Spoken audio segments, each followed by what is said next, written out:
Asoy sa kagahapon agig paghatag inspirasyon sa kabataan dinhi sa barangay Quiabo, Malitbog, Bukidnon.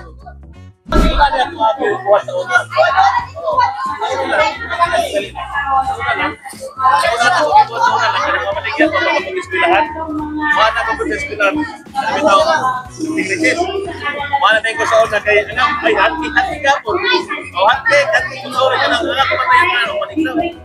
So dai ko na ato dai ko sa gawa sa labi. Hati ko sa sa skip. Hati ko skip pagkahuman mahoro. Naganay ko piso. Piso ka sa una ay sa tuwa. Ya sa skinidos. Dinana ko fresh. Naghatag og inspirasyon sa kabataan ang gihimong pagpaambit ni Technical Sergeant Abner C. Abajuela, CMO-NCO sa 28th Infantry Camagong Battalion 10th ID Philippine Army atol sa hatid serbisyo caravan sa Provincial Government of Bukidnon uban sa partner agency sa Barangay Quiabo, Malitbog, Bukidnon, Setyembre 5, 2025. Ana nakamo paningkamot lang sa eskwela. Sabi ninyo, sa una mag-eskwela ko sa una, buslot ang aking chinilas. Gusto na akong short. Sila ko sa una. Kaya wala importa akong papa o mama. Di man sinusuportan pa kayo. Pero ako na-una man maniglamot nila para masutalo ko.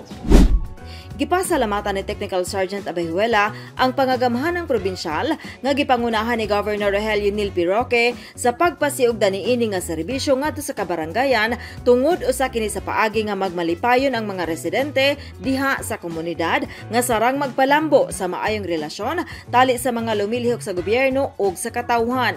Ang hatid serbisyo caravan gipatuman sa Provincial Government of Bukidnon aron makab-ot ang komprehensibo ug malungtarong kalinaw kauban ang maayong pagdumala sa lokal nga kagamhanan. Ikalibay namon nako ang gihatag nga serbisyo nga gikan sa probinsya under the leadership of our Governor Onil Roque.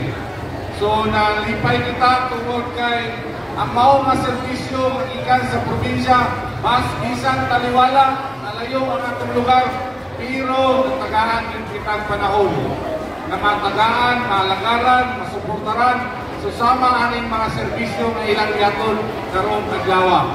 So sa atong katawan sa barangay sa Quiabo, pakpakan nato ang provincial government sa Bukidnon.